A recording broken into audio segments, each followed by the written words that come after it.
We're going to start this morning with a panel entitled Taking People-Driven Responses to Urban Inequality to Scale, Opportunities and Challenges. So we're really, in this session, going to look at very much grounded processes from the ground up, attempting to change cities towards pathways for urban equalities, towards urban equalities, sorry.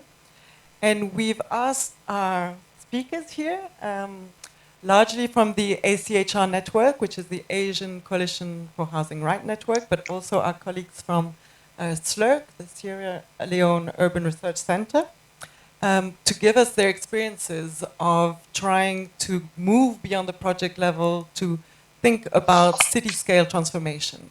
And what are the instruments that have enabled that? What are the partnerships that have enabled that? And of course, to look at it in a critical fashion, sort of to look at what has been achieved and what are some of the more difficult processes that we need to think about. So we're going to, we have 4 speakers. We are going to start actually from Sierra Leone. So speakers to my left, and then we will then move to the Asian context. We have 3 speakers, but only 2 here because one of them is going to join us by Skype. Unfortunately, she couldn't be here today. And then we will have, after these 4 presentations, we will have some inputs from Sumsuk Banyabancha from ACHR, and then we'll open the discussion to the floor. So thank you very much. Starting with Brahma Koroma and Joseph McCarthy from SLURC. Good morning, everyone.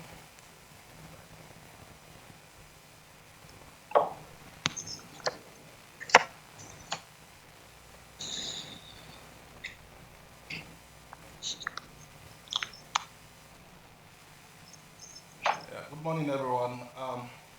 We're here to share our experiences with you about the work we are doing in Sierra Leone. And our work basically involved doing research, capacity building, community engagement, as well as knowledge management. And this is so because we believe that research by itself cannot bring about the kind of change we want to see in our city. And so therefore we go beyond research and capacity building, but also to engage with the different community residents that we work with, as well as scaling their connections with the city level authorities. And so what we are presenting today is about our experiences working with 2 platforms in Freetown. And the presentation is linked directly to the presentation yesterday by Brahma and Emmanuel. And today we are going to really explore and engage with you in terms of our actual work that we do regarding the 2 platforms. So the city learning platform and the community learning platform are what we are really focusing on. And the 2 platforms really are spaces, platforms that have been provided specifically to work together with different level of actors to see how we can really bring about the kind of transformation we want to see in Sierra Leone. We believe that urban issues are really complex and therefore they cannot be treated in isolation. And so therefore having a city level perspective to the issues is so much important. And therefore if every partner was to contribute to this particular process, we think that there is and should be a lot of value in bringing about that kind of transformation that we think we require as a city. But at the same time, we also believe that whilst we have to work together, the independence of each has to be recognized, and so therefore it's so much about how do we bring our thoughts to bear to the collective. Basically, the overall rationale for having a city learning platform is based on our recognition that urban issues are complex and no one has all the answers to the kinds of issues that we experience. And also we believe that every partner has a valuable kind of contribution to make. And therefore no one has all the solutions to the issues about the city. And so therefore we think that working together is likely to bring about that desired change we want. Now, basically, how is the city learning platform linked to the issue of inequality? Freetown, like many other developing countries, is really faced with a lot of challenges, and these challenges are really at the root of inequality in the city. Firstly, we are experiencing growth, rapid growth, and therefore the expansion of the city, and more especially in terms of the formation of informal settlements.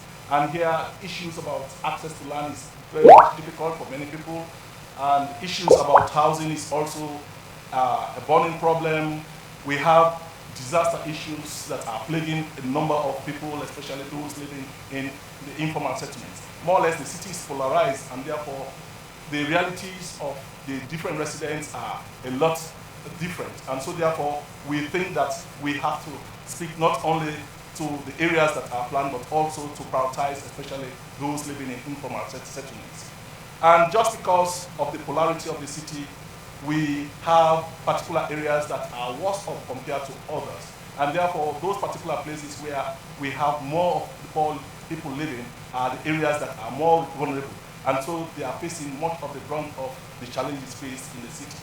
And so therefore, we consider that creating a democratic space where people are free to genuinely express themselves, to share their experiences, and to learn from each other is going to be a lot valuable for us. So,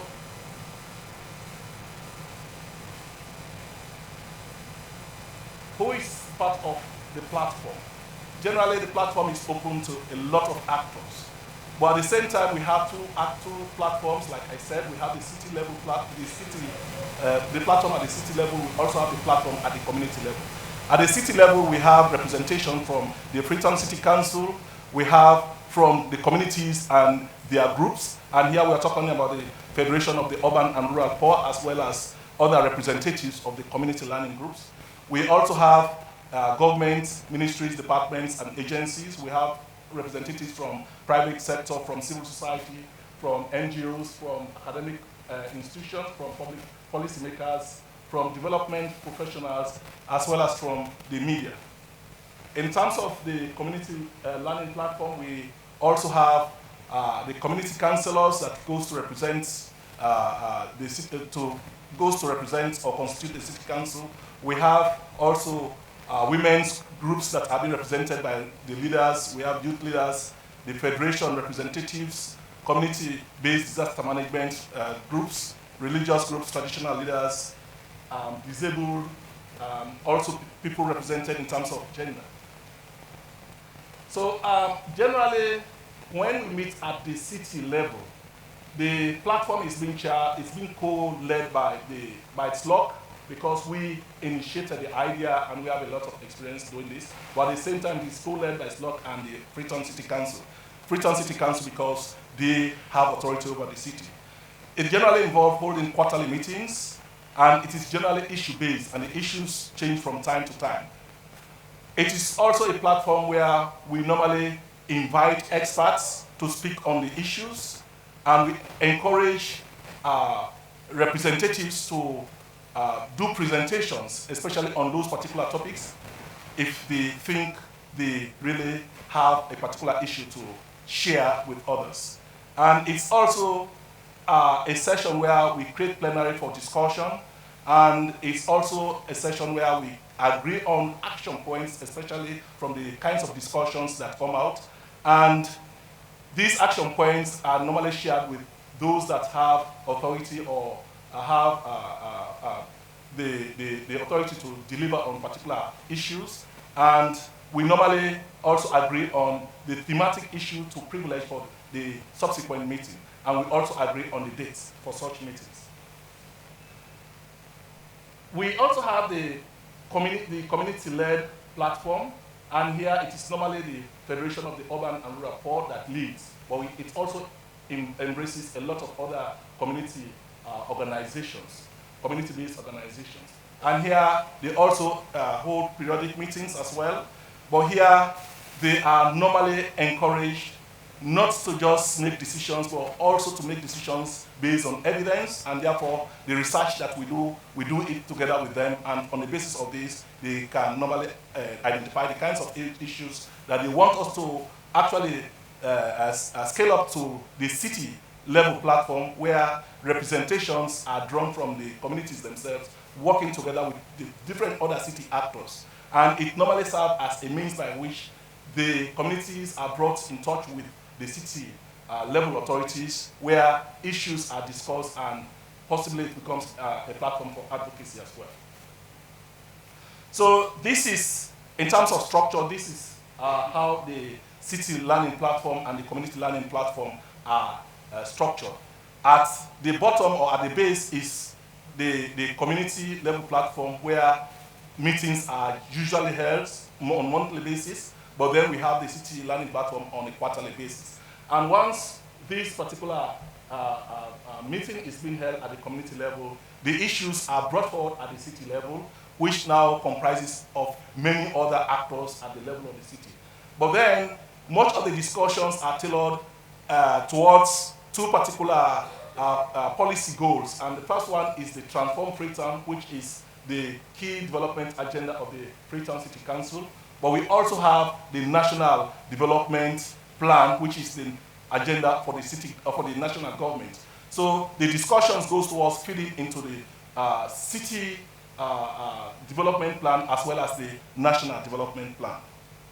So let me just give you some photos of some of the sessions we have been holding at the city level. As you can see, these are normally areas where we have a range of representation from different organizations, and it's normally held for like 4 to 5 hours, and generally it involves discussing a lot of things. So it's almost a day issue. And if you look at the other side, you'll see the federation members with their vests who normally go to identify themselves. Here, this is the community level platforms, and you have some of the discussion moments normally, the discussion moments that are normally held. Now I'll hand over to Brian Mateo. Okay. What are we learning from both the interaction at the two levels? Basically, at least we've seen that indeed there have been kind of different perspectives, viewpoints, and voices. Actually, I mean, that constitutes how best city-making process really should go. And most times, some of these different sort of discussion, even though they are divergent view, or at least they are able to actually converge on much more common ground that is much more related to some of the key policies, institutions, programs, or projects that are more or less addressing some of the critical urban development that we also have. Of course, the notion around information sharing has been one of the key critical challenges really that we have been faced with by the organization. But through the city as well as community learning platform, I mean, different sort of groups are actually ready to be able to actually come and share those knowledge and learn from each other. So at least there's some platform in terms of actual how knowledge exchange definitely have been also being pursued. And for there have been a very high interest by the different sort of actors, at least coming together. Of course, that is also being shown by the reflection by even the committee themselves, having their own t-shirts, coming to that kind of common platform. They feel belong, they feel part of, they're able to actually interact with some of these different, I mean, key agencies or governments, and also they're also being engaged in terms of the common, I mean, agreed actions and, I mean, contribution towards actually addressing those urban problems. And of course, there have been a kind of mutual learning and respect. Each voice is being recognized and represented at that platform.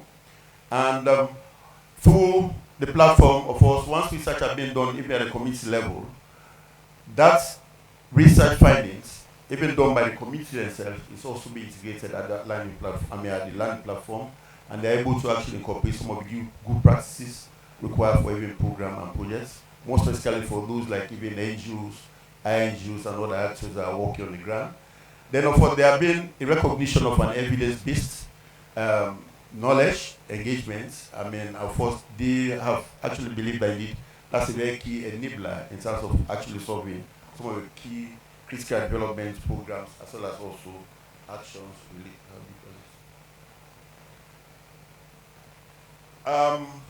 As part of our experience during this course of time, of course, there have been a very high expectation from the part of the community residents, I mean, basically from SLOC, that this SLOC is now, I mean, looking at SLOC that indeed they can be able to actually solve most of their problems. I mean, of course, we are able to actually navigate that through, I mean, the way in which we are doing our work. And of course, since you know well that the FCC is also having their own transform free time agenda, so most times they may want to actually skew, I mean, the discussion, I mean, basically around the agenda. And there's a very high expectation of timely feedback on proposed actions, the actions that have been, I mean, rolled out to the development of some of the key practitioner briefs. These ones. Then, of course, most of the other public servants that come to the space, I mean, the know-it-all mindsets definitely may want to actually shift the attention of the broader set of discussion that we are often having. Then, of course, the vertical and horizontal linkages and interaction definitely can generate a very good platform in there, and it's much more empowering in its nature.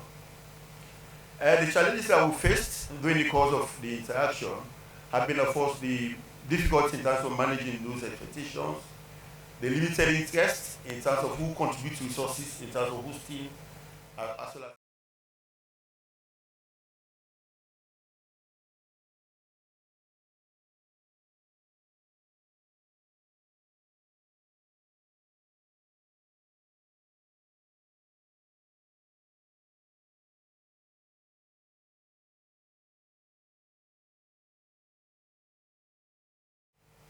then most times the MDs that are coming to the platform, they might be changing representation, and it's much more difficult for us to be able to, I mean, track changes as to what will come up.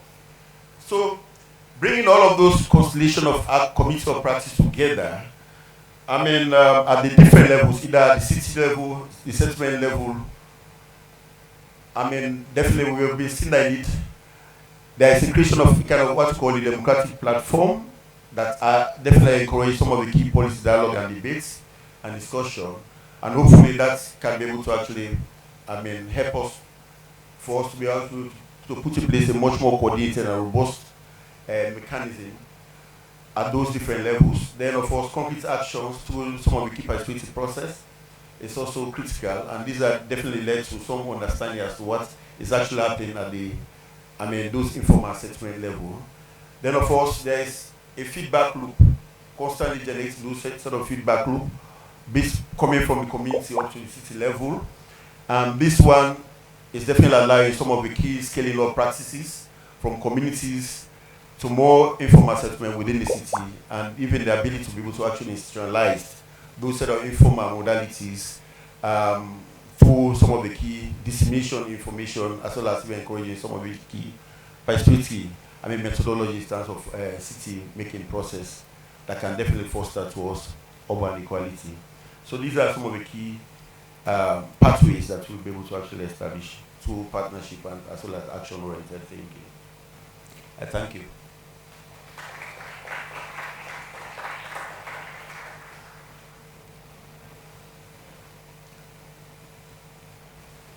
Rema and Joseph for this very frank and raising a lot of issues. I think many of them will have echoes in the next discussions that we're going to have. We're now turning to Asia, starting with Indonesia, and Anissa Hadni is going to talk to us about the experience in Yogyakarta.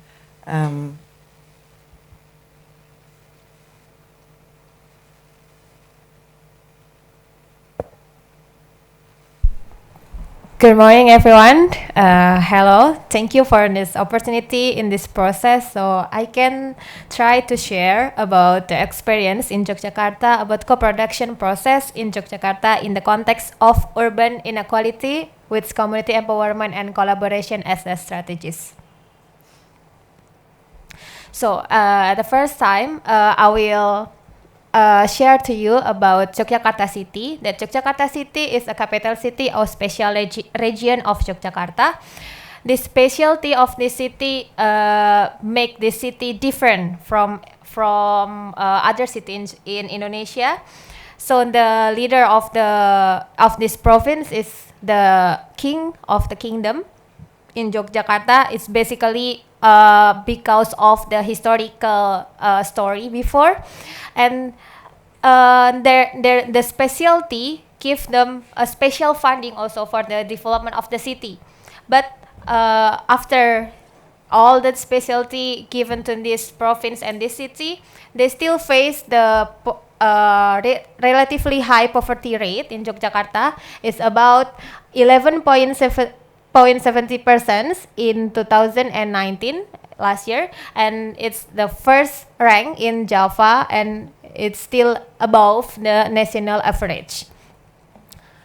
So most of the households living in the poverty are generally along the river banks, especially in three main river banks in Yogyakarta, that is Chode River, Winongo River, and Gajah Wong River. It's stated by the Yogyakarta city government on 2017.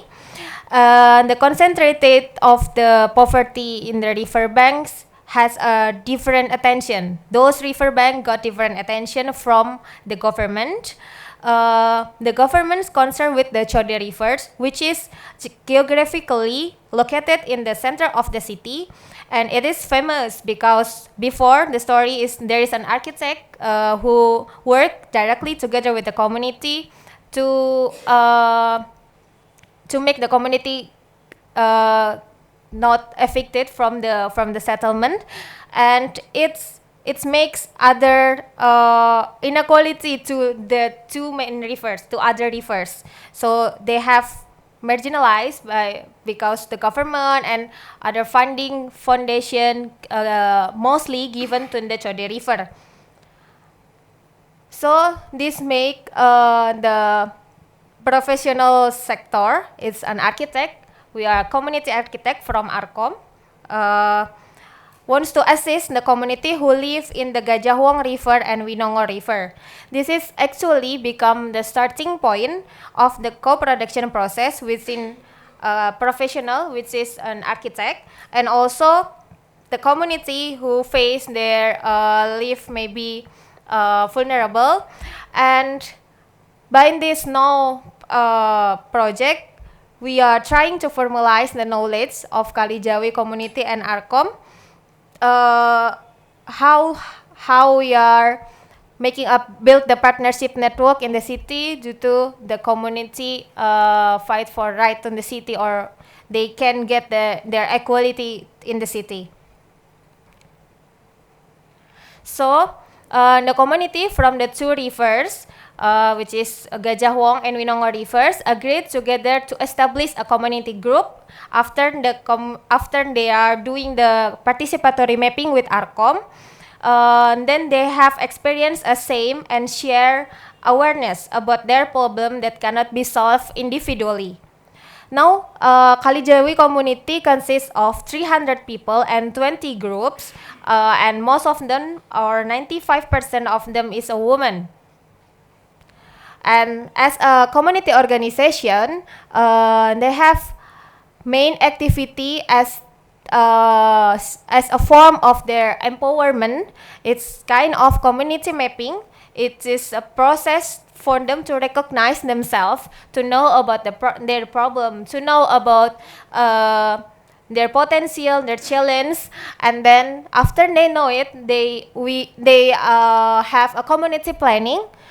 It's kind of they create their plan, their dream, or how they can get out from their problem, and then they also have a saving activity. It's to build their self-help, their mutual self-help, to realize their planning, and for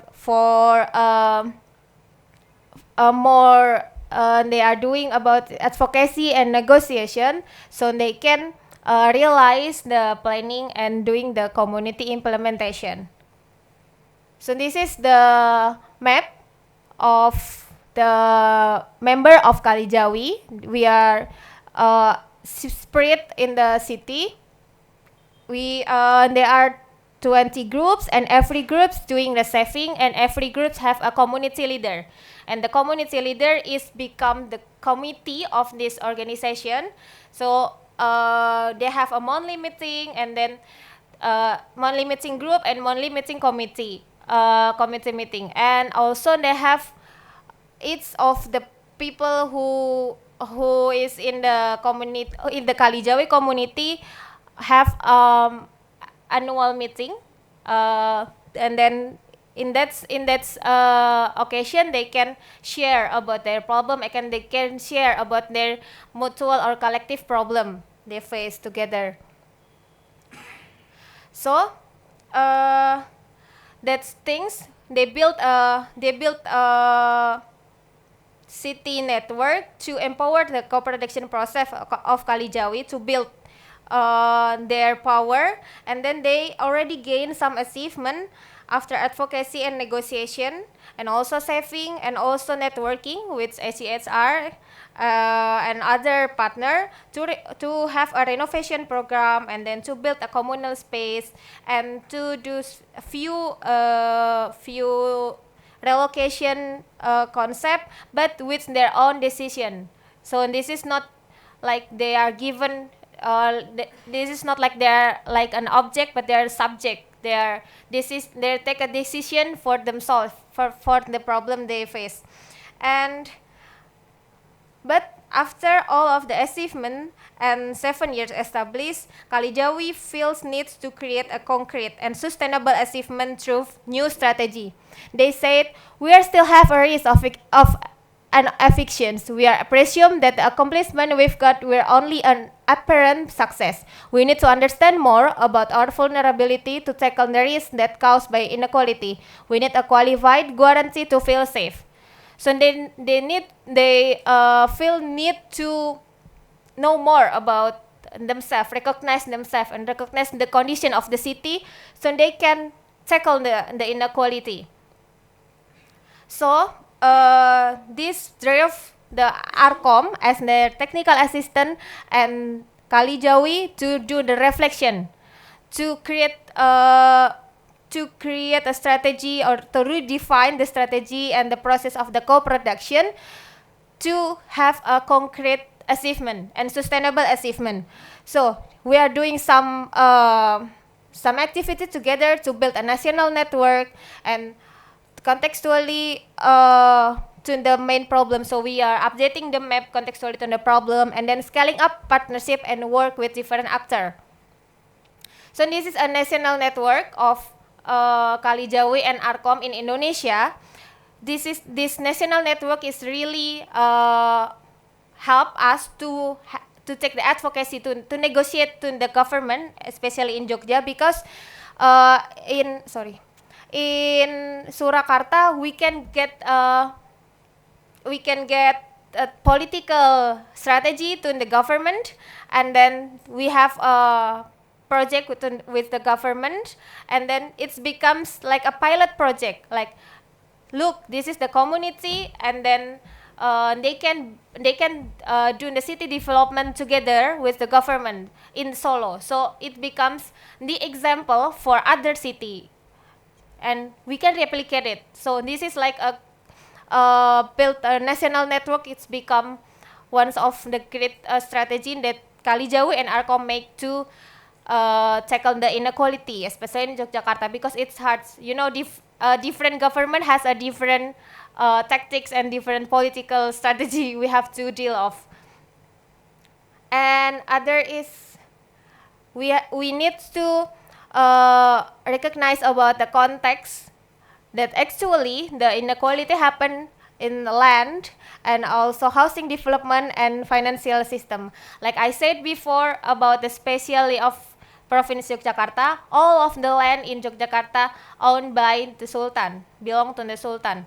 And this is make like a gray area, and then the community feels like, is that an opportunity or maybe a challenge or maybe like a problem, because maybe they can talk to the Sultan and get the land, but it's not easy. It's really a political issue, but they have to know more about that, and then about housing and financial also.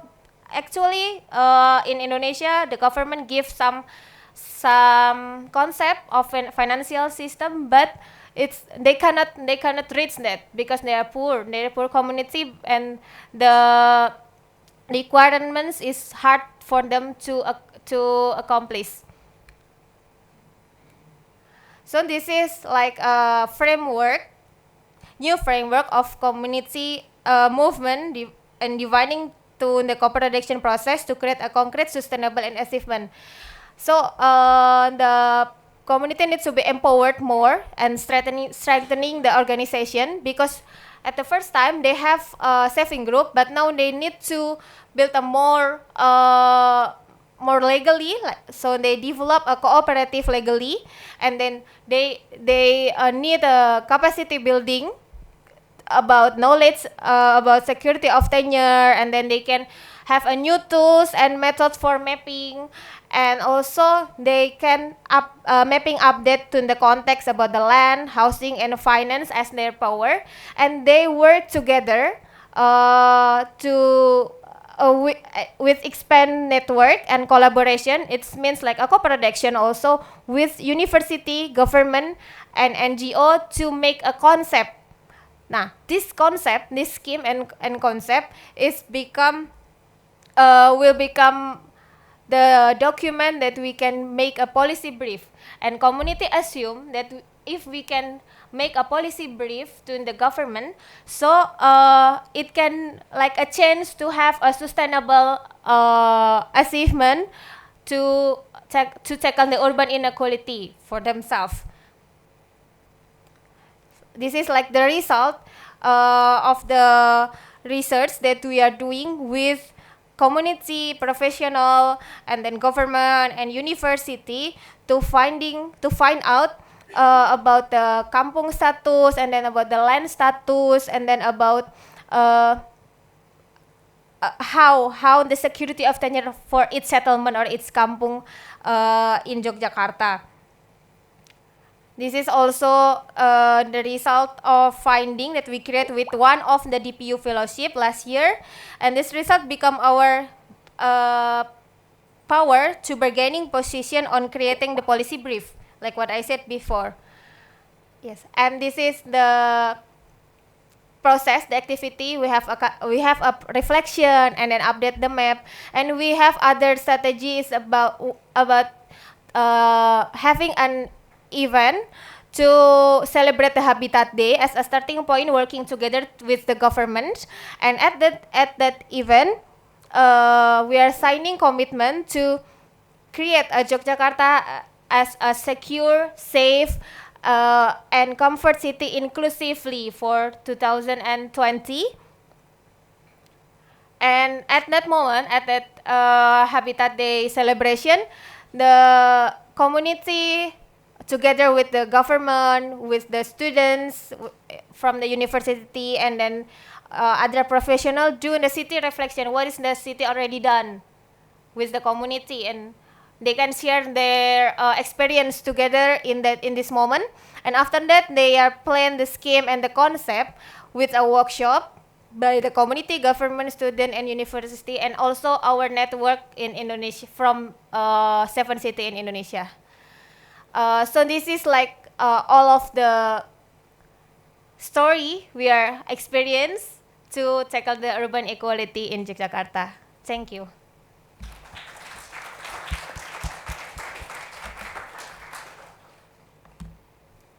Thank you very much, Anissa. Lots of interesting tactics, which I think we're going to come back and discuss together. We will now move to Yangon. If we can connect with our colleague Shoko Sakuma from Women for the World.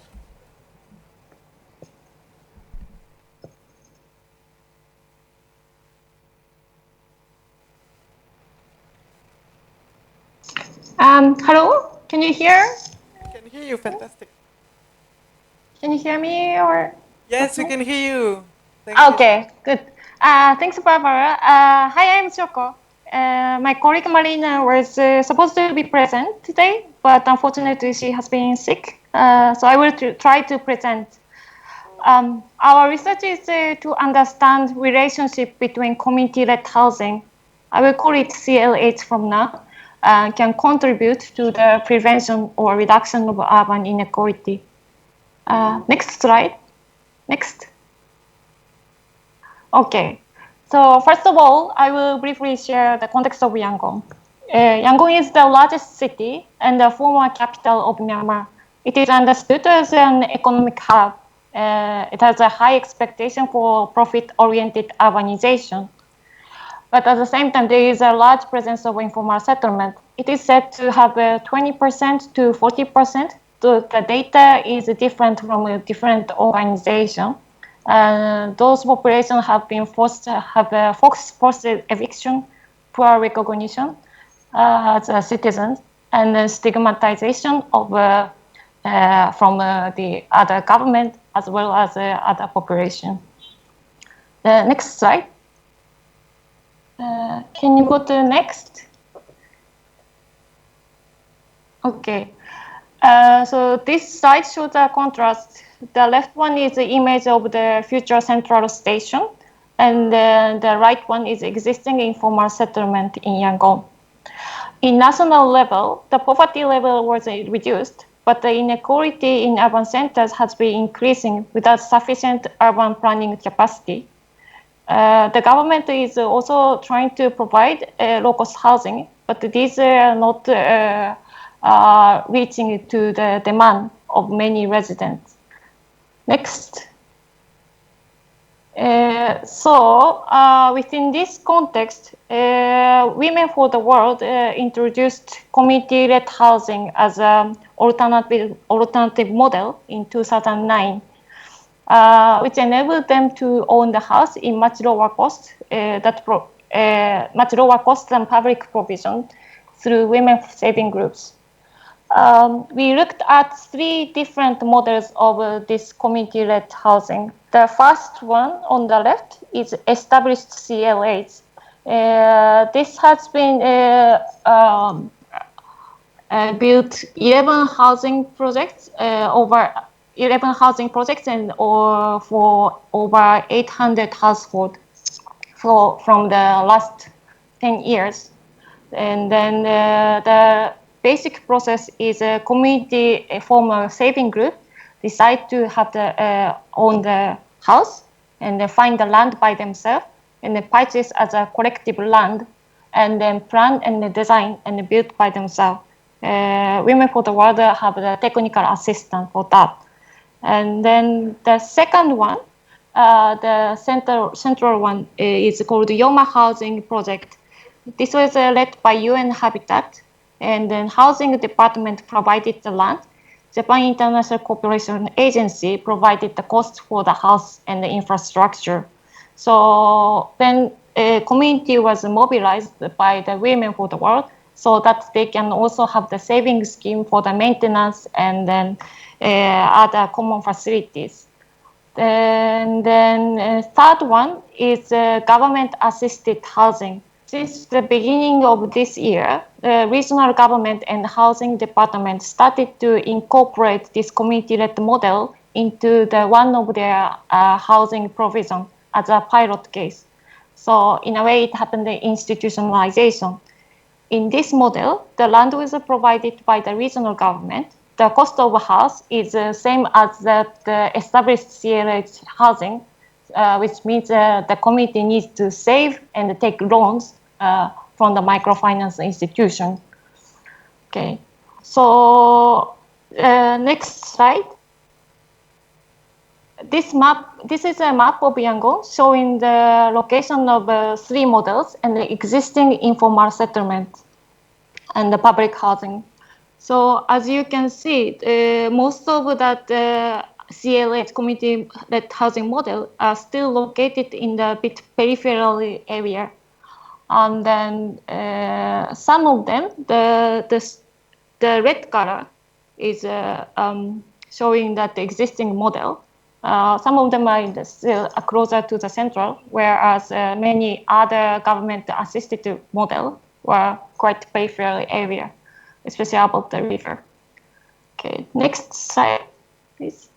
Okay, so the model enables the urban poor families to create strong socially linked communities through the mobilization of women's saving group and all the processes. And from what we have seen before the research, our hypothesis was this model can directly challenge political and social manifestation of inequality. And then our research is we wanted to understand more exactly what exactly or how it contributes, what are the challenges and the limitations about that. And next slide. Can you go to next? Okay. Sorry, go back. Thank you. So to address these questions, we conducted interviews and a case profile of the three models I mentioned by using this preliminary methodology. We looked at these three models, established multi-stakeholder government-assisted models, through three lenses of equality, distribution, recognition, and participation. And then when we are doing that interview and the profiling, we focused on the changes they had experienced before and after joining that housing project. So this preliminary methodology or guide framework became a guideline for the semi-structured interview. We conducted the interview at that established and multi-stakeholder model, but in terms of the government-assisted model, since it is just started from this year, we just estimate it as a risk from the process record. Next. So the first model, established CLH model, the core achievement is that the fact that they can invest in many things, since they do not worry about the house, rent, and finance. They achieve the secure access to the secure housing and the finance. Also, collective base increased the recognition and the confidence. Now they are able to ask authority about the information or recommendation letter when they want to ask, when they want to work at the factory, for example. Before, some of them could not get that kind of information because they are not sure about their status or afraid of being evicted. Also, they didn't have the neighbor which they are close to, but now they have the strong community that they can share the information or take an action together. Still, in this model, the legality or formality was not secured in terms of land title and then also documentation. Also, in some cases, there was a limited participation of the community.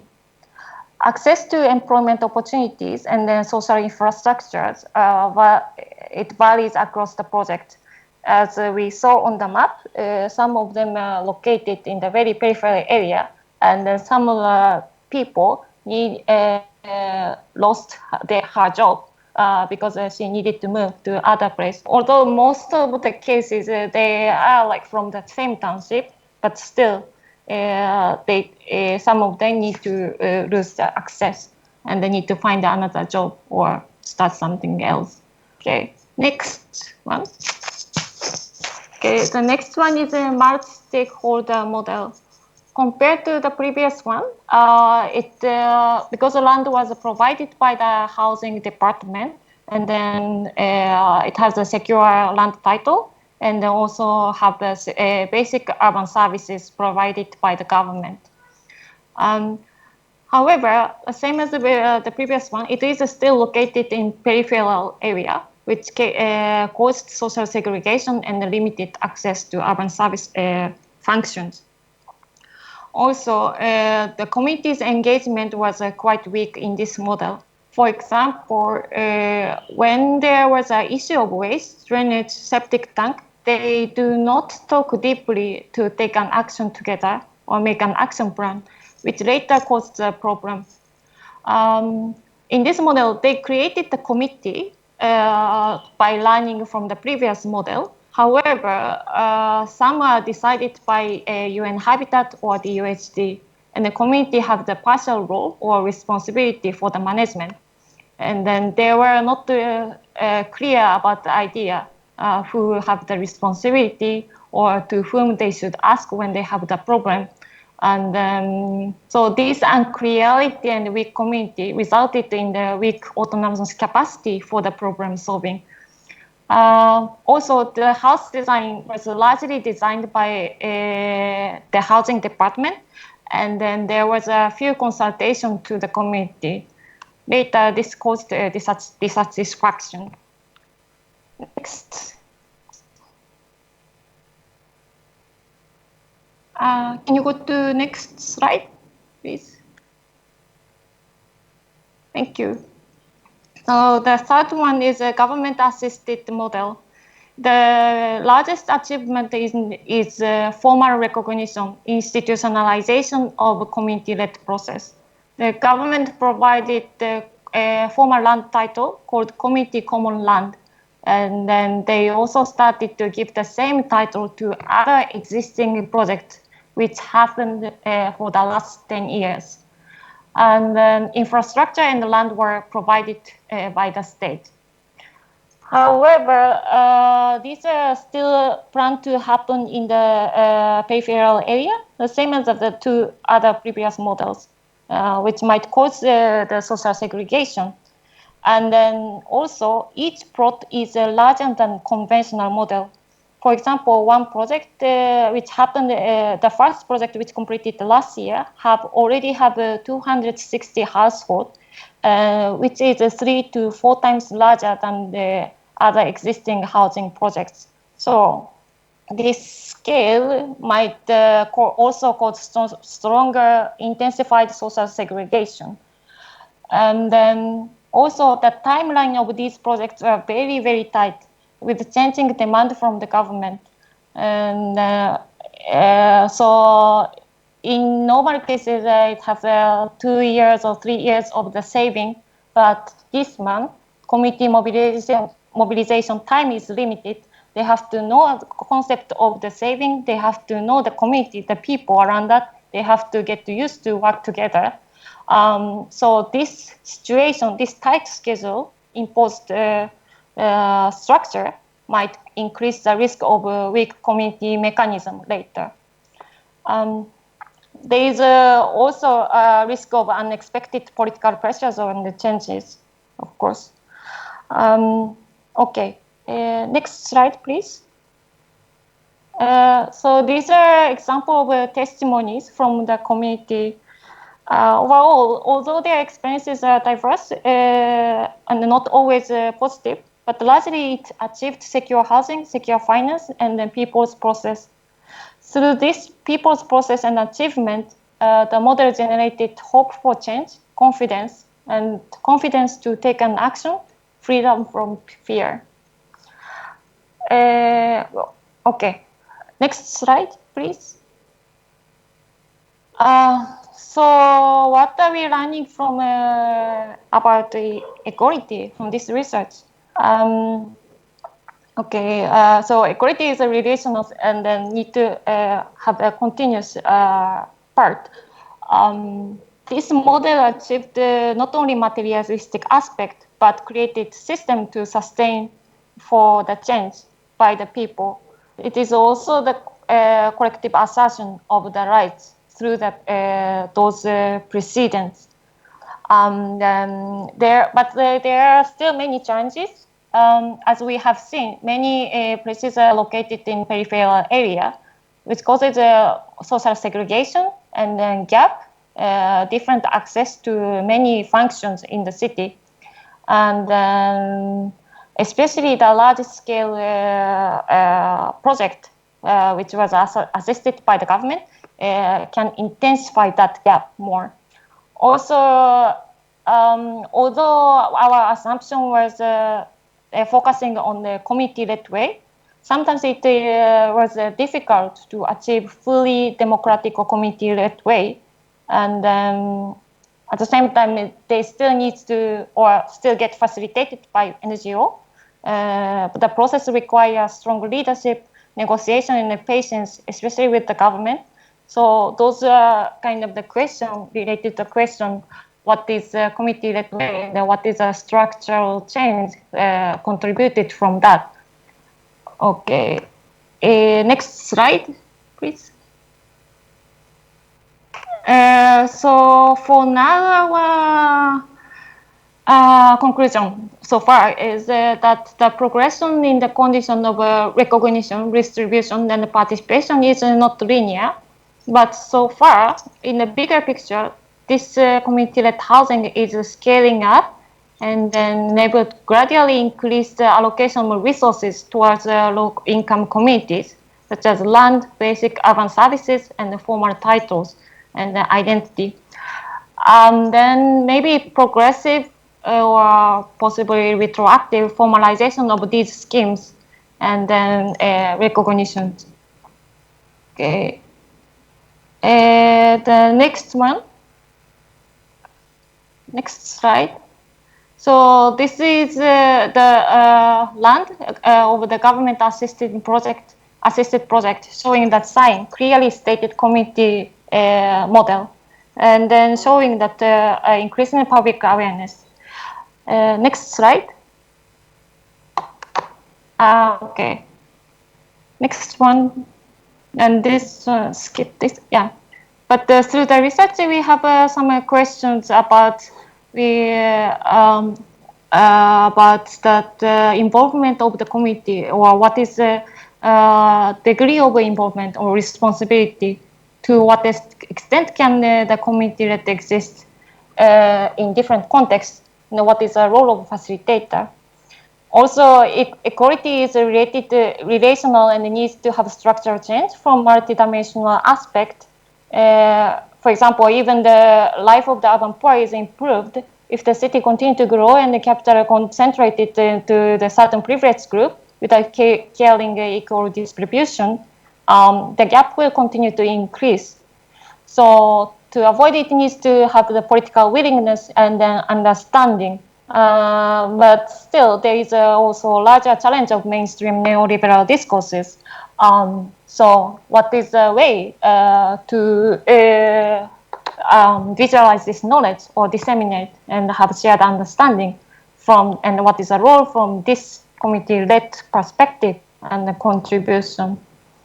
Okay, and also how the more important thing is how do those people actually perceive urban inequality or equality? Okay, next final slide. Sorry, time is up. I will do it very quickly. Thanks, Shoko. The time is up. So to address this question, we have some possible next steps, dialogue or case study and micro analysis. But if you know any relevant cases, theories, we are happy to hear. This is all. Thank you so much. Thank you very much, Shoko. Thank you very much for managing to bring to life from a distance these really interesting comparative cases of scaling up. I think they're bringing really interesting reflection on the opportunity and challenges and the trade-offs of these different approaches. So again, something we can come back to. We're now turning to our last presentation of this panel.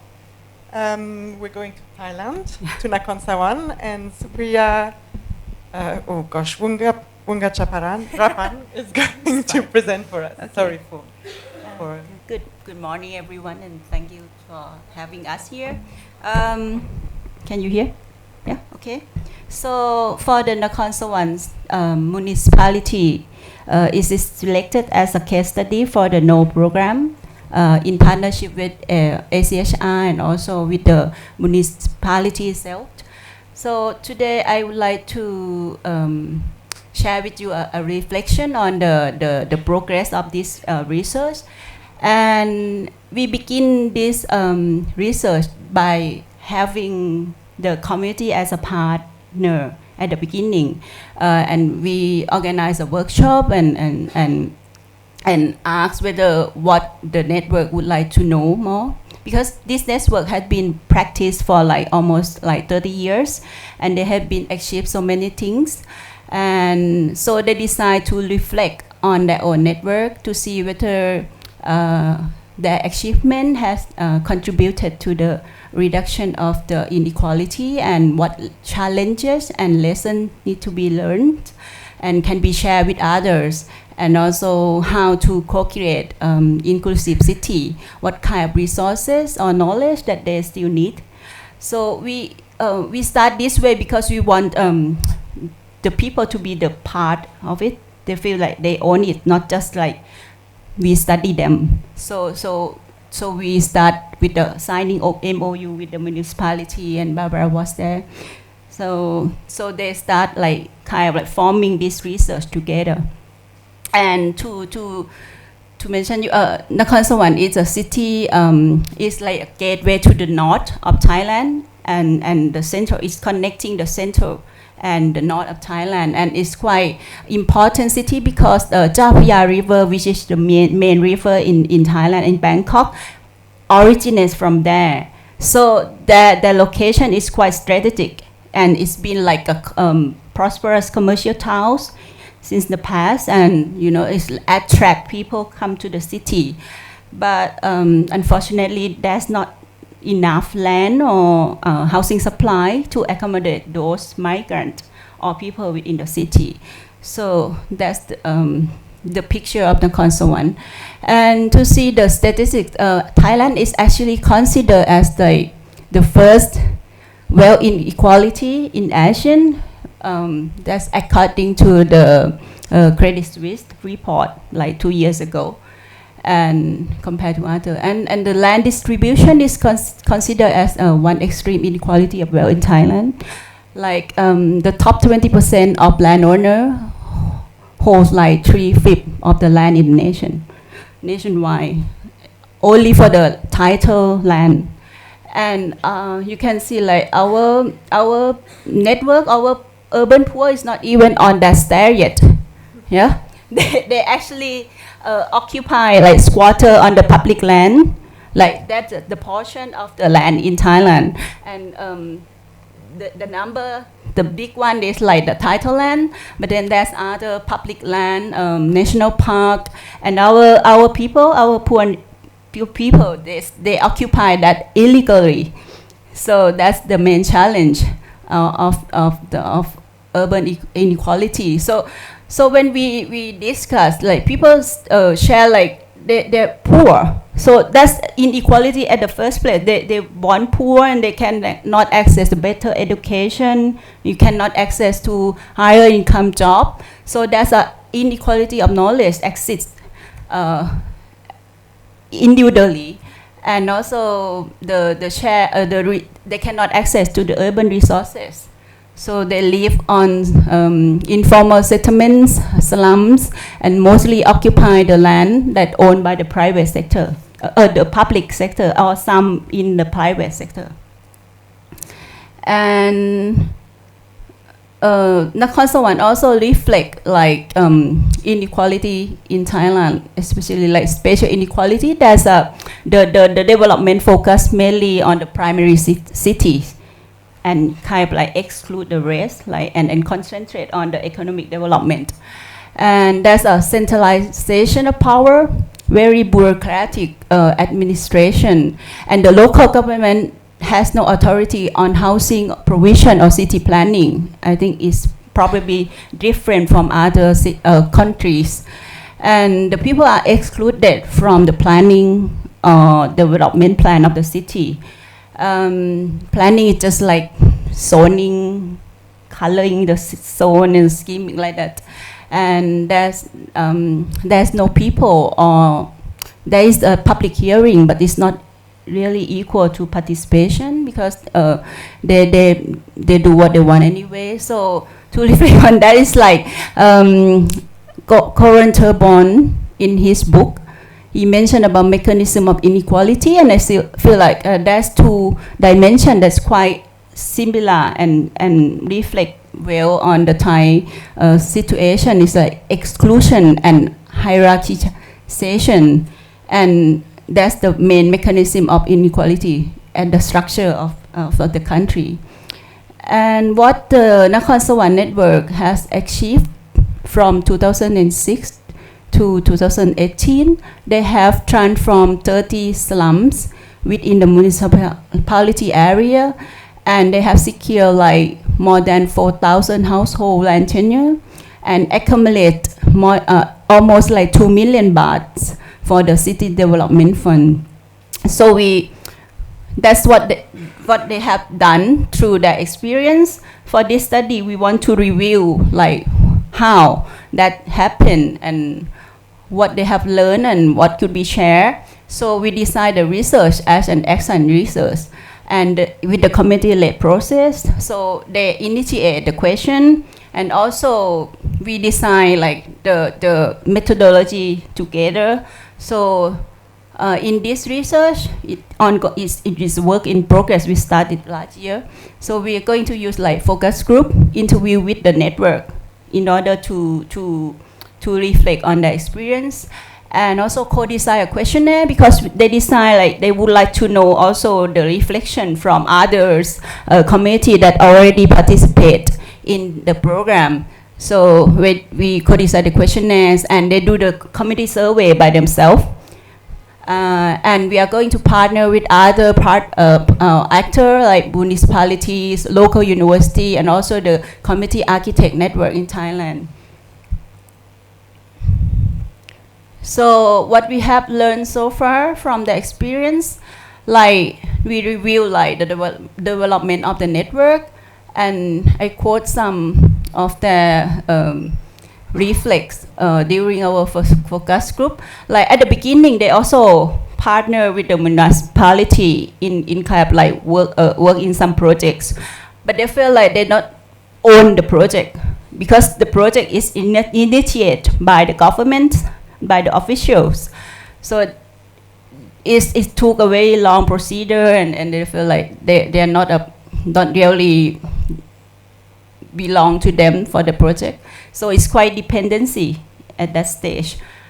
So later on, they engage in the Ban Man Khong program. I'm not sure if you're familiar with this, but you can learn more from the website. But in short, it's like this program is launched by CODI, which is a government-led organization, and it's channeled the flexible housing finance directly to the poor organization to manage and organize by themselves, which is quite different from other program for housing provision from the government.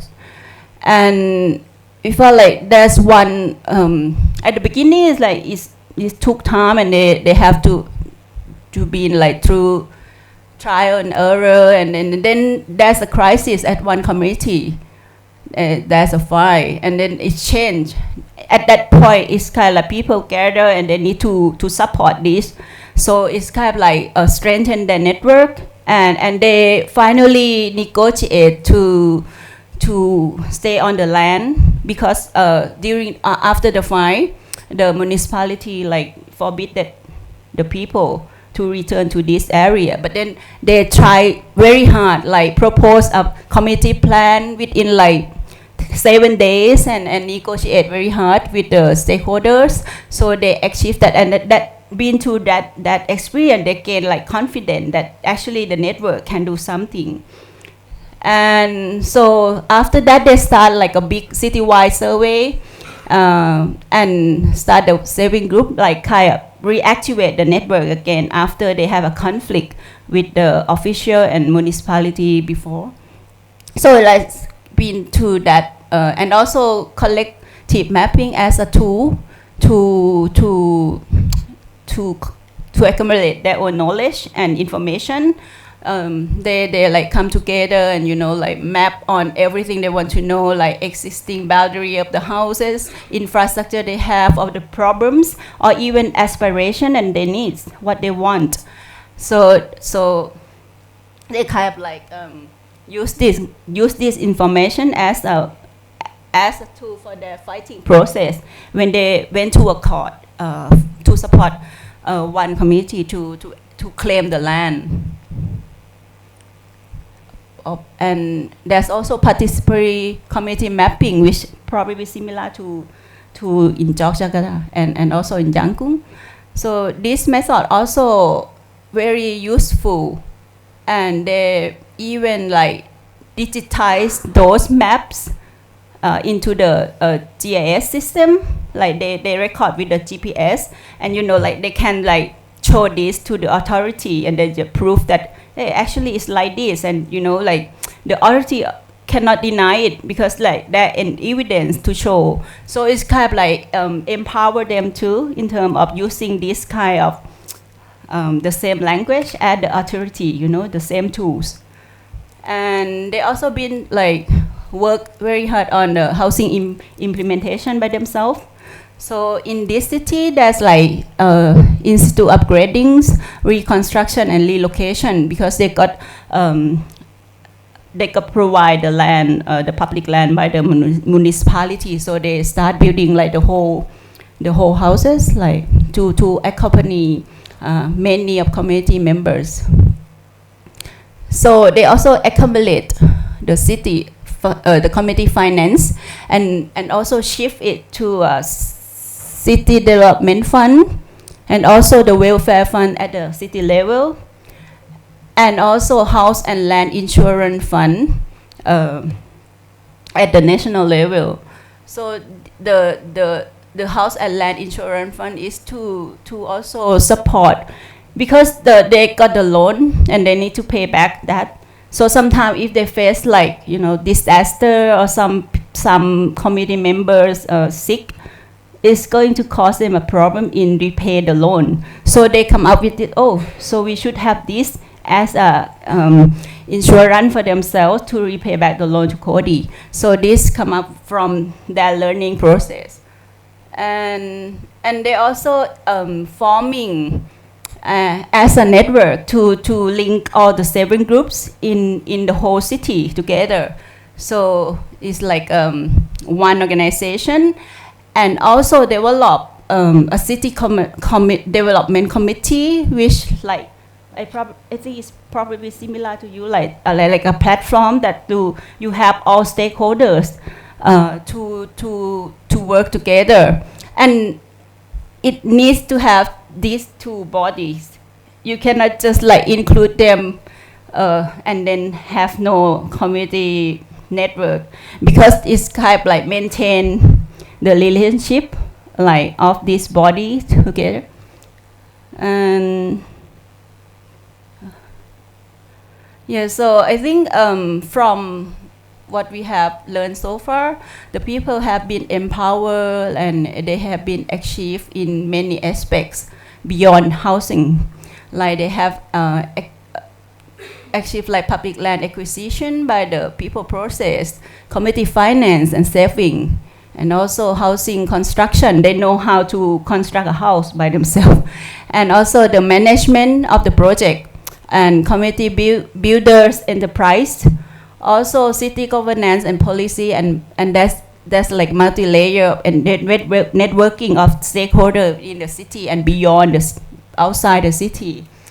And we can see like building this capital by the people like can contribute to the reduction of inequality, because they can like it's like redistribution of the resources and also the power in making decision to the people. And this is that what I quote from the leader. She said like we make a way to equality through our community-led action. They only need an opportunity to climb up the scale, do the stair to equality. So you don't need to do for them. They just like want an opportunity, a space for them to manage by themselves.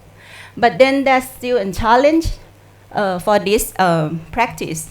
Like for example, like that they need to do more, like to extend their practice outside the municipality area and to the provincial scales, and also to the intergeneration of knowledge transfer between the first who involved in the network and the youth, like that. Then they still need this in order to transfer those practice.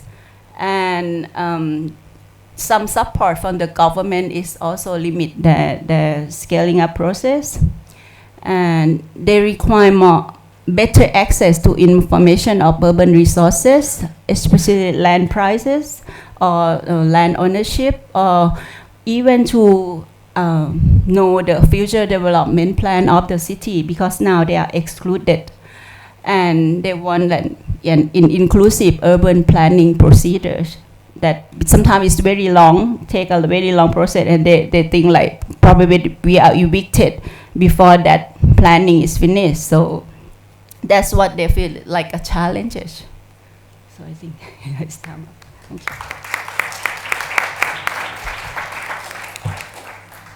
Thank you very much. We will now, thank you, Will, for this very interesting, just wanted to say, an incredible experience on a longitudinal scale of this city transformation at the city scale through co-production that is increasingly community-driven and led, including reflections on how do you transfer this knowledge and skill of doing co-production, deep co-production, through generations. So really interesting study here to reflect on. To help us link all of this together and to give more stimulus to our conversation, I'm going to invite Sumsuk Banyabansha now, key coordinator of the ACHR, Asian Coalition for Housing Rights Network. Thank you, Barbara. I don't know whether you listen to all this properly or not, but this is really, very important session to the issue we have discussed, because we talk about inequality. And inequality is not just a simple technical issue, that we want to maintain the same system and we want to collect a little bit inequality here and there and get rid of that. No. Inequality is the result, the symptom of the wrong system. And what we heard from all the presentation tell us the answer. That in fact, we can solve the problem at the structural level. We can solve it in a big way. We can solve the society. We can make a new politics of change happen. If you listen properly, you can understand that. But otherwise, I tell you all this point. I will link to the Freetown later, but all the Asia case try to bring this point that the people who are the victims, who are affected by inequality, need to be the actor. You have to stand up. You have to start the process. You have to be a change maker by yourself, and not only one single pocket here and there, but link it together as a network. Make yourself visible. Make yourself a active demand side to make the other structure working. And in this way, we are sort of little by little make a new politics of change in the question of inequality that happened. So the victims or the people themselves become an active actor. And the poor are active actor.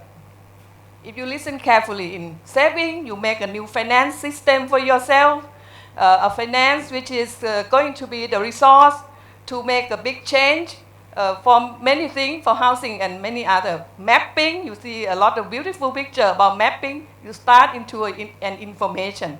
You start in the planning process about your community, the other communities, and so on. You link into a network, you link up with the other system, negotiate for whatever, and from achieving some housing project, we link it into a citywide process. So it's not a pocket of one single project, and the mother always have to come and take care of the project.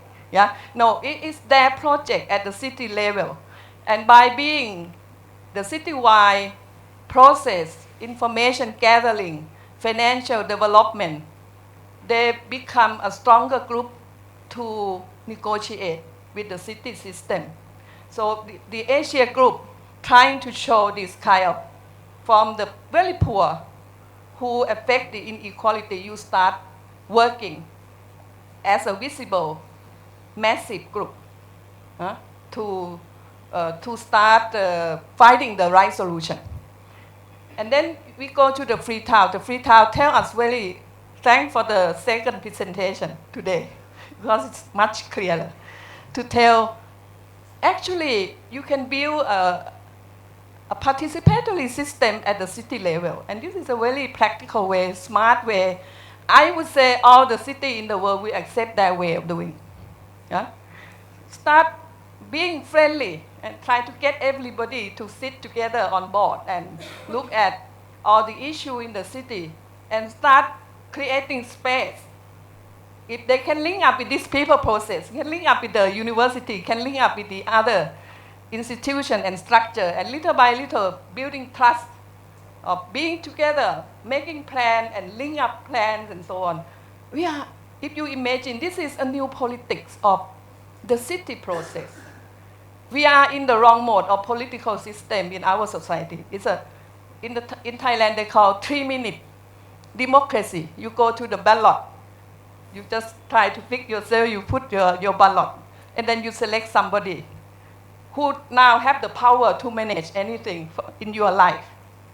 It's the contractor. You are selecting the contractor to manage the system, which is so complex. And it's not going to be the right system. The system we are talking about by the community, by the city partnership, is something that this is a more horizontal system. It links with everybody. Everybody who organize as a community are a part of the larger participatory system, which involve different kind of issue to discuss together. We fix the city together. Everybody become an active actor of our city system. With that, we can little by little deal with the complex inequality system and move into what a desirable development of how our human society, nature, economics supposed to go. Yeah? And this is the session to show us all these elements, and I think it's so important because we need to look at pathway to inequality subject as something so important and can be fixed. And this is the session trying to show us how we can solve that bad situation into a new possibility.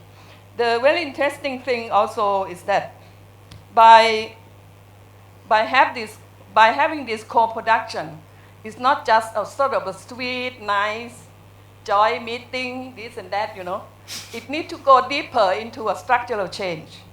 Structural change of planning, structural change of the financial system, budget system, and all the details of whatever is to be more open, more collaborative by the people who actually involved in that, who would affect by that. Yeah, it's sort of very simple thing, but tell us that it a lot to do with our existing political system, our city development system to be really fixed. And with that, it would bring a good change. And very interestingly, it shows also that if we understand that intervention can be done by anybody. In Yangon is the NGO called the Women for the World. Here in Yogyakarta is the group of architects who go to the community and make a mapping citywide, and then the architect become the community worker, support the people to do savings and so on. I myself, architect, I also become community development. And then in the case of the free town, you could see professional can also facilitate the partnership at the city level. Sometimes, in my experience, you have the community network in one city, they move into another city.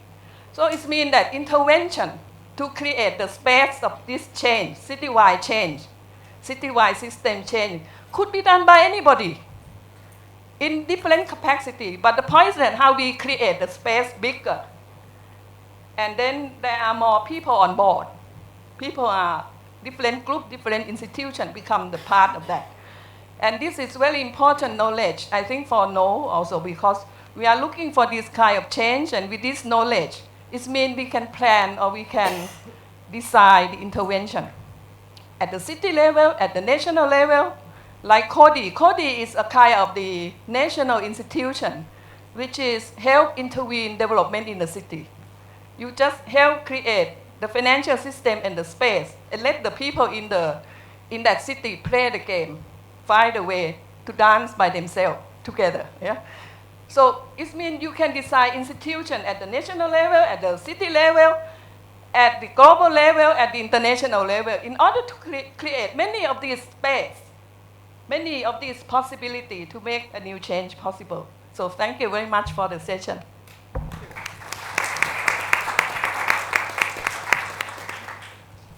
Maybe Sumsuk, you'd like to stay? There might be some questions for you, I imagine. So if we're going to open the floor now for questions, please.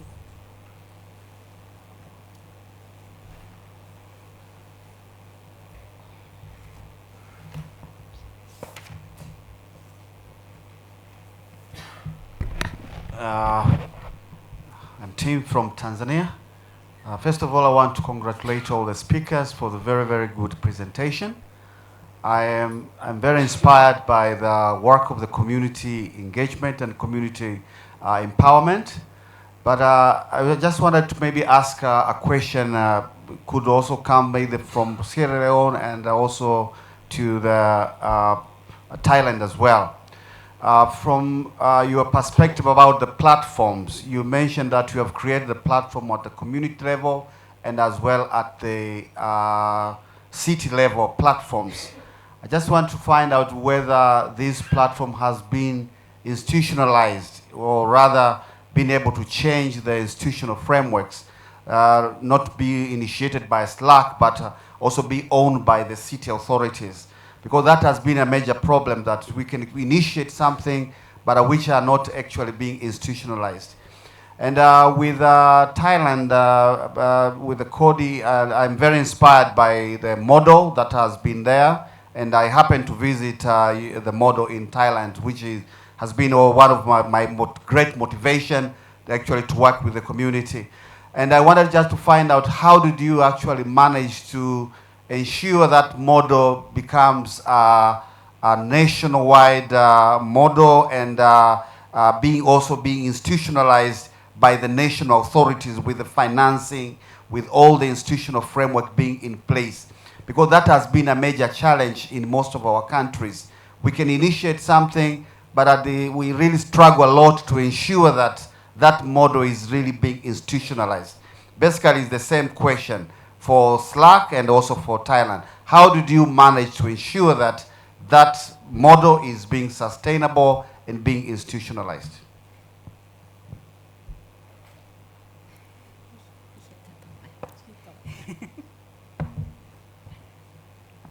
Yeah, thank you for the wonderful presentations. I have quick two questions.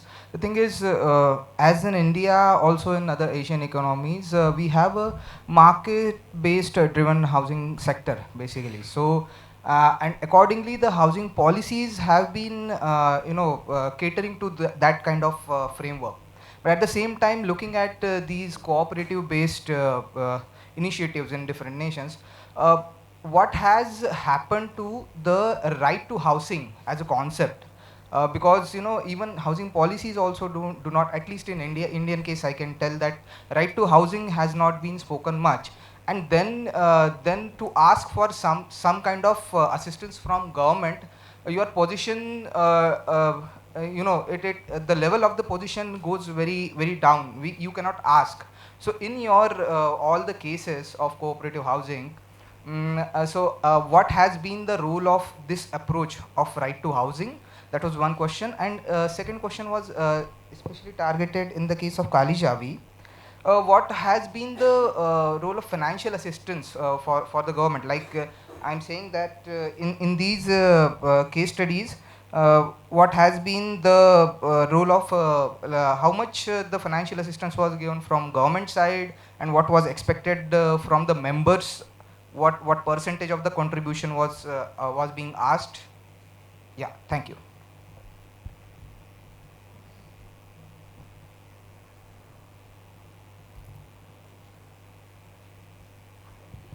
Thank you for a fantastic presentation. I wanted to ask a similar question to Tim, but from a slightly different angle around the let's say the technical expertise. So how are you the different approaches kind of institutionalizing or mainstreaming the technical expertise needed to do this kind of work? So I know in the case of Slack, there has been a lot of discussion around if we're going to use technologies that are owned and managed by community groups themselves, or if that's a kind of set of techniques that's needed to generate community-based plans, that Slack will become like providing some of those technologies in terms of planning technologies because of the need to dialogue with planning, technical, traditional, mainstream government technical expertise that then that Slack and the university would come in with particular technology precisely to allow a certain type of dialogue between different types of expertise, community, and more technical expertise. But in the case of the Asian examples, I was quite curious to understand how those trade-offs and negotiations are taking place between different types of expertise.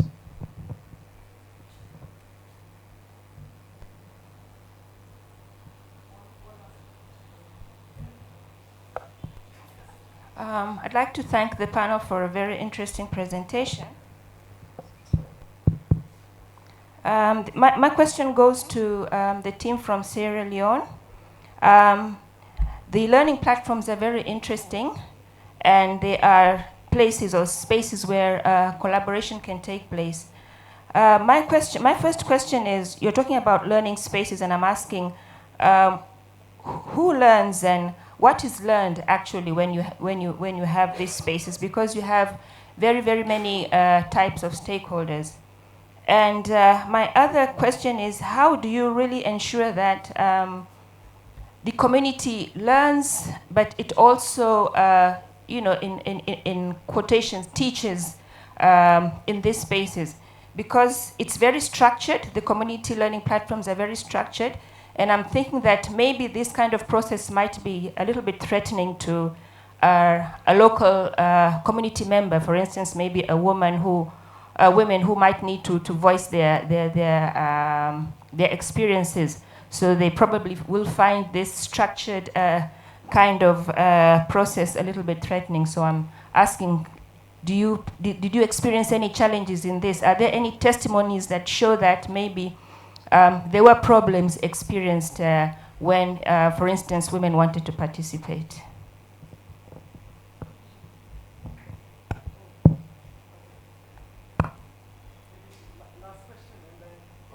Thank you very much.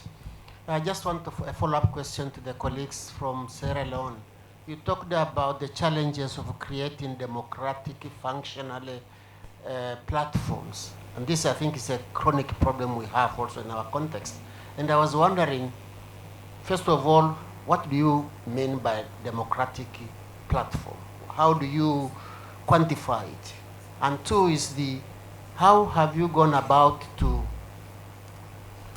provide it, or to see that this is a democratic platform, and for whom is it democratic?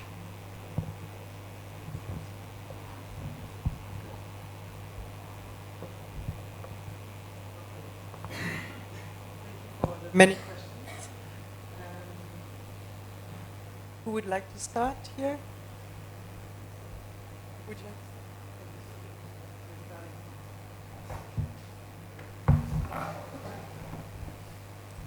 Thank you very much. I think I'm not really surprised at the different questions as have emerged. Yeah. And as much as possible, I think together with Brian, we can attempt to really address them. I would like to start with the first question, the issue of institutionalization.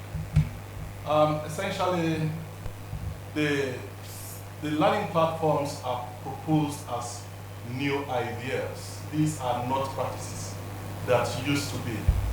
But during our reflections, especially from the work we've been doing in the last 3 years, we thought that it was necessary as ways of connecting the community level realities with the city level actions. So once we initiated the issue of having communities to come together to kind of have a kind of shared vision for themselves, but then linking it with the city level, we saw that the community, whilst they have been agitating because there is a lot of agency there, they want to see their situations being addressed. But at the same time, some of these were disconnected entirely from the city, from the Preton City Council. But then there was the desire for them to also know more about these particular spaces. So we thought that there was an opportunity to bridge this particular gap and hence the formation of these platforms. But then it is seen as a gradual process. We have succeeded over the period to convince the city council that it is necessary. And therefore, the different other actors that have been also working towards ensuring that these actions at the community level are brought to bear and to have a kind of buy-in from the city council. Once everyone has been in agreement, there is a gradual process by the city council to start taking the leadership. And so therefore, initially when we had the first session, the first platform, it was led strictly by slot because the city council was really not aware. They never knew exactly what was this kind of space we want to create. But now, in the last 2 sessions that we have had, they have become convinced, strongly convinced that it is something that will really provide a kind of value to them. And so there is now the buy-in, and the next stage we are now progressing towards is for them to start taking the leadership. And so at the moment we are co-leading so that they try to get all the necessary skills, but at the same time in the process build the kinds of capacity that are required to ensure that they take this leadership. But once they accept that this is something that they can now take over from us, then it becomes a lot embedded into their kinds of action, their daily practice. So by then it will have become acceptable, institutionalized as part of their wider practice.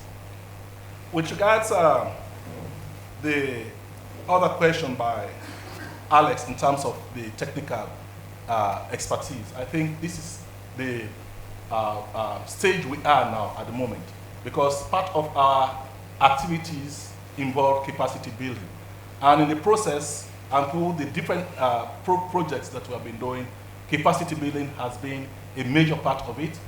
And we have not only built capacity, but knowledge management is also part of our processes, whereby we have created a kind of niche where different kinds of publications, different kinds of reports, different kinds of briefs, and all those kind of things are now made available and connected, both virtual as well as physical, to the different actors.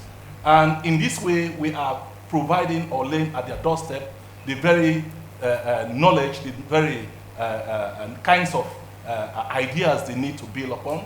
But at the same time, we have started always including them as part of our trainings, and trainings not only in terms of how to go about the daily activities in the communities, especially in terms of data collection or whatever, but more technical kinds of training, especially in terms of leadership, in terms of how to be able to manage a platform of this nature, in terms of holding the different actors together, in terms of engaging, and in terms of also leading the process. So we are really attempting to build all of these, but at the same time we are working as part of the NO also under Work Package 5 to also create a kind of master's program for, especially that targets or focuses on planning, but more or less planning that really relates to the kinds of realities, the day-to-day realities in African context, and more especially the kinds of issues that touches on urbanization and how to deal with some of the challenges. So the City Council is very much interested, the other organizations are also interested. And these are issues that bother us on social justice, issues on governance, and you name it. So those are all plans that we are about to initiate, and for some we have progressed, we have started to progress. Also as part of it, we have been working to ensure that the learning also filters at the community level, especially in terms of teaching them how to go about doing profiling, doing enumeration, and the kinds of understandings that have emerged, especially in terms of the other question about what has learned and what is being learned. Who learns what is being learned? At the level of the community, how to do research properly, especially in terms of the profiling that they are very much interested in and the enumerations that they are very much interested in or engaged in. We have been providing a lot of resources, a lot of support, a lot of training in this particular regard, and so they have stepped up over the period. But at the same time, we do respect that their own tacit knowledge is also very important. And this is so because when it comes to issues about disaster management and all those kind of things, there has been a major disconnect between the national institution responsible for it, disaster management office, and the realities within the communities. And so there used to be a lot of tensions, but over the years, they have now started to understand each other. So on both sides, learning is taking place. But also at the city level, the city council, the different other NGOs are now starting to understand and appreciate that the communities matter so much, especially in terms of not only being seen as people who are very much interested in creating conflict or chaos, and as the case may be, but that they also have genuine concerns that can be scaled up. So on both sides, learning is taking place. In terms of the challenges about the platform, how do we make it democratic, and what we actually mean when we talk about creating a democratic platform or democratic space. Essentially, we are drawing from the previous experience that over the years, there has been a lot of concerns emerging from the communities, but then who listens to them?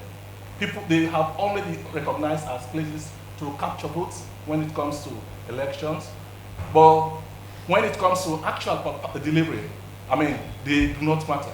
But at the same time, the city council is gradually starting to understand that making the city inclusive requires reaching out to the different kinds of spaces that exist. And so, therefore, we saw that there is need to really bridge this particular gap by bringing the different level actors, but also looking at the different spaces and trying to ensure that the representations are really brought to bear on what should make the city inclusive. And so in the process, we have attempted to give a lot of voice and training and awareness and information to the communities to let them understand the kinds of issues to really bring to the platform. And also we have engaged and reached out to a number of other organizations that we are in partnership with, including the City Council. And so once we come to this platform, we establish the rules of engagement. The rules of engagement determines what happens. And so therefore, issues about having confidence, having trust, giving respecting everybody's views and all those kind of things is brought to bear. And so we jealously guide some of these principles to ensure that everybody has the right to talk, has given the space to act and all those kind of things. And so to us, we think that is to an extent, to a large extent, democratic space. And so in terms of ensuring that we move this forward, we are really trusting on the City Council as they eventually take over this particular role to keep within some of these principles that we are putting together to guide the future role of the platform as we gradually withdraw from taking the leadership, so that it becomes a lot sustainable, and in terms of resourcing, they are also able to put it as part of their own development plan, so that budgets and all those kind of things can be also sourced to ensure that it goes on.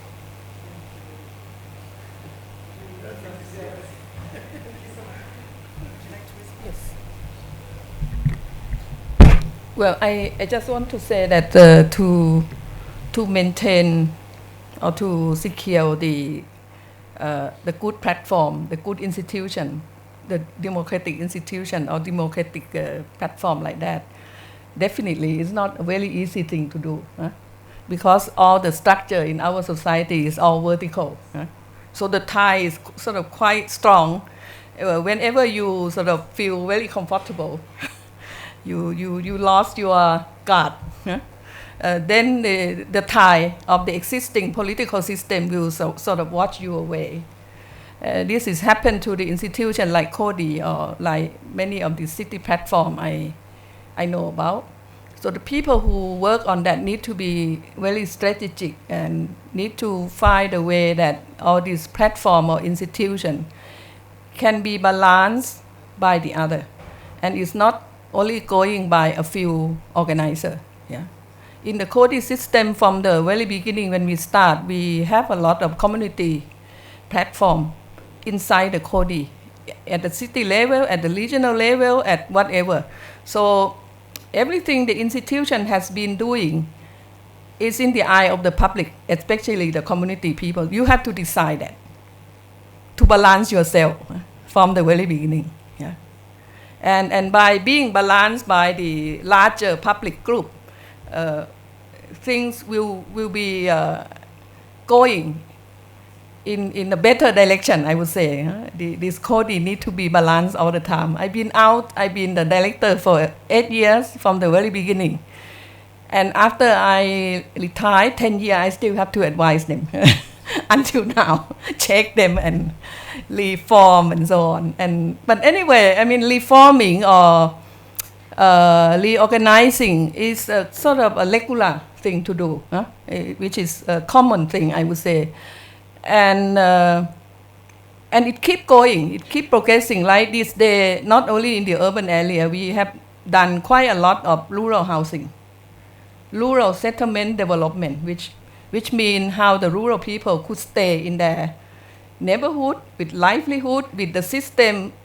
So otherwise we emphasize on urban development. It's lifeblood coming to the city, and people who live in the rural area don't have the system to be stronger. So in some way it is sort of a part of the development. So we have to understand the political tie of the system, and see how we could balance whatever system and allow the right ingredient to develop, the right system, the right direction to develop. As long as the institution or whatever platform can still do the right thing, can function, can build trust, can create a lot of space where people feel the freedom, a practical way to be together and to decide things, to go ahead with whatever they think is necessary or should be developed, then that institution or whatever platform will continue. We have the sustainability. But we cannot enjoy the platform only as a platform. Platform need to be function, need to affect structural change. It need to bear fruits, what I mean. It need to bear fruits, and it's a structural fruit of the system. The more we can bear structural fruit, the more sustainable way it would continue. So if it's just a platform, then it cannot sustain. Yeah. Thank you. To add to the Coady, the organization, the structure of Coady is like part of it is like the community network is a part of the board. So you need to ensure that the platform or the structure, the people feel that they belong or they own it. I remember when we interviewed the leader, she said like, we own Coady, we are part of it, and they went to protest when they got budget cut. So, like they feel like they are part of this movement. So that's very important, even at the process of technician expertise. Like you need to also not only just train them, but let them own the information, and then they know how to use it. Yeah, you can train many, like you build capacity, but also ensure that the people own this, and they feel like, oh, they actually done this by themselves, and they have their own authority to use it, and they find a way to use it. Tactically, direct action, or they're very creative. So just like ensure that process. One point about the community.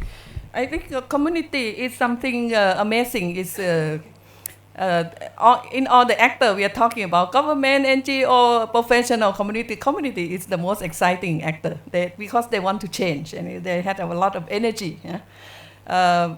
Anyway, community process is also governed by existing system more or less. So once we link it into a network, there is a need for the system of management among the community people. In what we have developed in so many cities in Thailand, in some other country, we try to separate the two structure. Community network is one structure, so it's flat, so it's sort of simple. So everybody could be a part of. And then you have another structure, which is the City Development Committee, comprised of the municipality, the professor, the institution, whatever. So you have two platforms, one owned by the people themselves. And this network, it linked with the institution. So the institution need to listen, and they should have the power to balance whatever the institution would like to do in this city. So this is the system that need to be very clear, because the power in our society is still very vertical. Once you merge the people structure and the political system of the city, or even the professors in the city, those elitist group would govern the community, tell them what to do, you know. And then they lost the strength of being a community from the demand side to negotiate. Yeah. So we need to find a way how this power structure is more balanced. So that's the point. But that is not an easy thing to do. We always have to see how to help facilitate the more flat or more horizontal structure, and being a part to balance with the vertical structure, something like that. So the information system or whatever needed in terms of technology need to have a vision of, on one hand, it has to be very simple, so everybody can understand that. If it's too complex, only a few in the community process understand that, and it can be controlled by the other. But of course, we need some advanced system which could be understood by many others. So what is the balance? It depends how we decide that. Thank you. Very quick response from... Yes, this is a very quick response about how Kalijawi funding. So we are linked and connecting every movement from the community to the program from the government. So like, it's just one example. The government has a redevelopment of the riverbank, so they need to cut off their houses like 3 meters. It's before it's 15 meters, and then they negotiate into 3 meters, and then the government only has a strict funding for build the walls, so that the community has their own money to build, to give it the doors and windows. So it becomes like win-win solution between the community and the government. I think that's okay. Yeah. Thank you very much. Thank you for the questions. Thank you for your very interesting question, for your attention. And before we have coffee, can we please thank our panelists?